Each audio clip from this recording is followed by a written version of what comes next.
So today we're going to talk about using similar right triangles and the different properties that similar triangles have. You're going to learn what the geometric mean is, and you're going to learn about right triangle similarity. So just as a quick review, I see those have kind of moved off a little bit. What's true if these two triangles are similar? What must be true? Well, what must be true is that our angles are all congruent, our corresponding angles. So we know that angle P is congruent to angle S, angle Q is congruent to angle T, and angle R is congruent to angle U. And then we know our corresponding sides are proportional. So I've got PQ and ST. So PQ over ST is equal to, and then I can do the QR in TU. And with my extended proportion, then I'm going to take it to the two ends, PR and SU.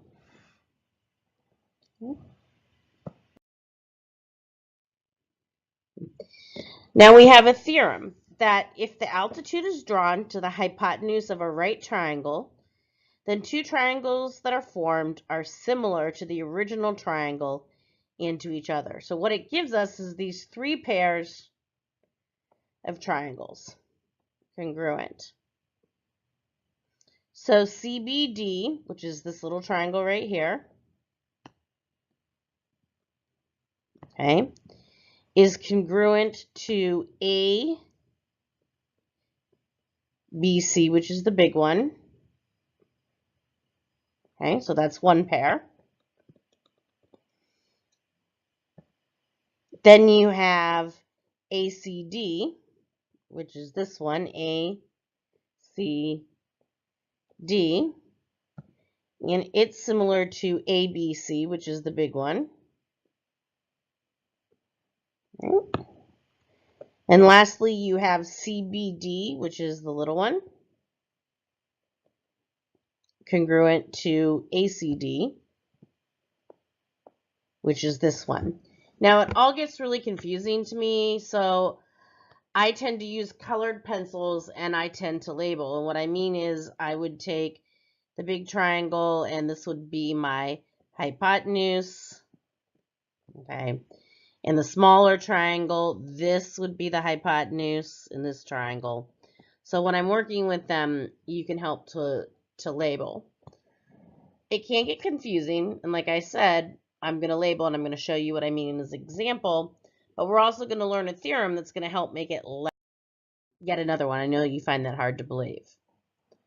All right, so I've got this roof, and we've got this cross section of it right here. And we want to find the height of the roof. We've got all of these measurements. So if I look at my height, okay, I need to look about how I'm going to approach that. So if that's the height of that triangle, and that's what I'm looking for, I know all of the measurements in the large triangle. So I'm going to start with my large triangle. All right. And then this smaller triangle, I can use either one because I've got one measurement in the side. So if I use this triangle, okay, they're similar, so I can use them. Now my height on the purple triangle is the shorter of the sides, and that's how I look at it. On the purple, it's the shorter side. Okay. On the green triangle, and I know the hypotenuse of that side. So for my purple triangle, I'm going to set up my hypotenuse is 5.5.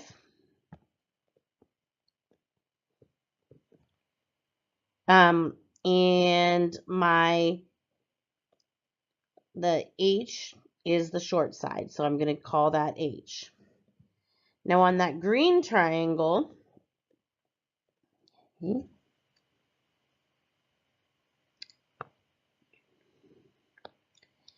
5.5 is the hypotenuse of the big one.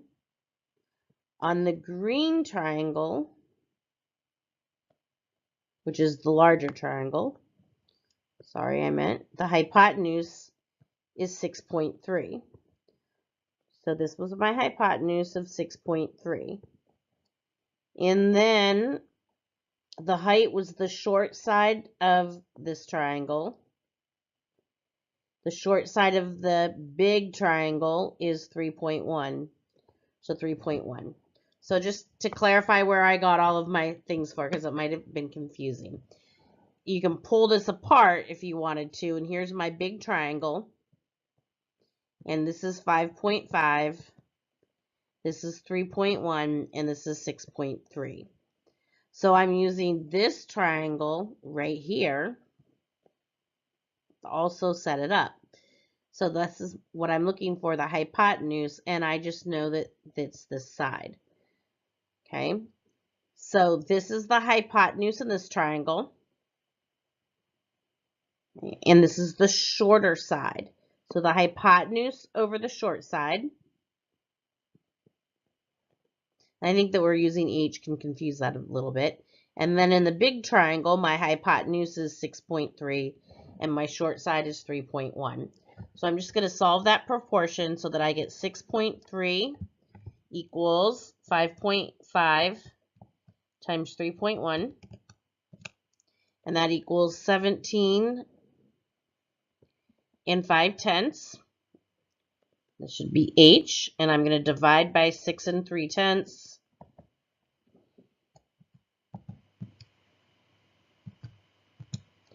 And I'm going to get that my height is approximately 2.7 meters tall. All right. All gets a little bit. Ugh, and this didn't carry over well.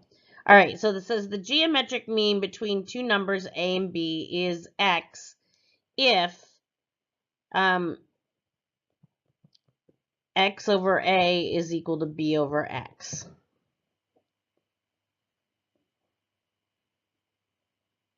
So we've got a couple different problems here. So if I want to find the geometric mean between 9 and 25. So all you do is you put it in a proportion, x over 9 equals 25 over x. So the x's are opposite each other, or this can actually also be written as x squared equals ab. So in this case, x squared is equal to 9 times 25, which is 225. And then we take the square root of that, and x would be 15. I'm double checking because you guys know me and my answer, my arithmetic, but yes, it's 15. All right, let's look at it between 12 and 6. If I want to find the geometric mean between 12 and 6. So we said x squared is equal to 12 times 6. 12 times 6 is 72. And if I take the square root, and I'm going to put it in simplest radical form. So remember 72 is 9 times 8, and 8 is 4 times 2. Remember, you can break down 9 into 3 times 3 and 4 into 2 times 2. So these are your pairs that are going to come out. So you get 2 times 3, and you just had a 2 left inside. So this is 6 root 2 is the geometric mean between these. If you think back to Algebra 1, you had geometric series, which we found by multiplying, okay? And the geometric mean, we're multiplying. Okay, so we have these geometric mean theorems now that we know how to do this. And a lot of our sides on these triangles are going to be the geometric mean by another. And I'm going to start with the, I think is kind of the one I always start with. So I've got this altitude of x, and it splits up this side right here. Okay, so x is going to be my geometric mean. So that side, that height, is going to be the geometric mean between v and z. Okay, so that's our first geometric mean theorem. This one that splits it is the geometric mean between what it splits, basically. All right, then I'm going to go with the sides. Okay, I'm going to go here to here. Okay. W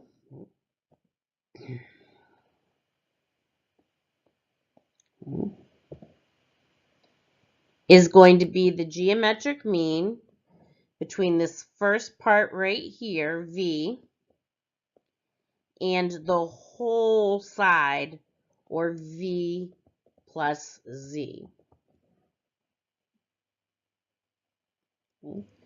So W over that first part of the segment equals the whole bottom segment here over W. Okay. Last,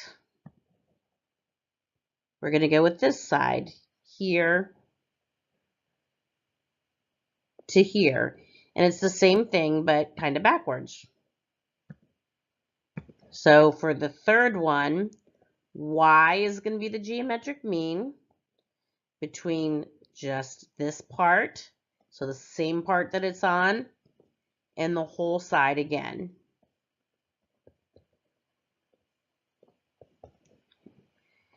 So it might look a little confusing, so we're going to do it. So we're going to use this geometric mean theorem, and so here is this side right here, and it goes right in between these, so it splits it, and x is the geometric mean between 6 and 3. So x squared equals 18. If I take the square root of both sides, x is going to equal, and 18 is 9 times 2, the square root of 9 is 3, so 3 root 2. And yes, if you do not know how to do this, you must go back and review from Algebra 1. I got my Algebra 1 videos posted. Go help yourself. All right, this case. Now, it's kind of turned, not one of the ways we looked at it, so if you need to turn your paper, turn your paper. But look, I've got this side here and there. Okay, so y is going to be the geometric mean between this and the whole side. Now the whole side, 2 plus 5 is 7, so the whole side is 7. So if I solve my proportion, y squared equals 14. Take the square root of both sides. Y squared equals the square root of 14, or y equals the square root of 14. Okay. Now, the notes that I gave you, but I thought maybe I would give you one more, so take a minute, pause it, and you can copy this down. This has got taking a little bit more. We have this, okay, remember, is the geometric mean of this and that. So if this is 9 and this is x, then that means that this has to be x minus 9, because the whole side is x and we take it up 9. Double check, add them up, and I get x. So now when I set this up, 12 is the geometric mean between x minus 9 and 9. So if I go to solve this, cross multiplying, 144 equals 9 times x minus 9 just because I can. I'm going to divide by 9 first. Makes it easier, I think. 144 divided by 9 is 16. So 16 equals x minus 9. And if I add 9 to both sides, x equals 25.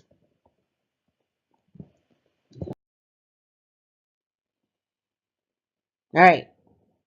Using indirect measurement. So we can estimate the height of a monorail. Okay. So our friend lines up the top edge of the square with the track and the bottom edge with the ground. You measure the distance from the ground to your friend's eye and the distance from your friend to the track. And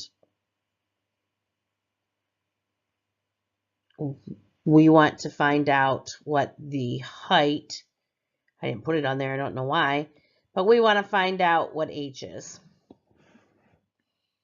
Okay. So I've got my 16, and we know it's the geometric mean between the h minus 5.75 and this 5.75. So 16 is the geometric mean between the 5.75 and the h minus 5.75.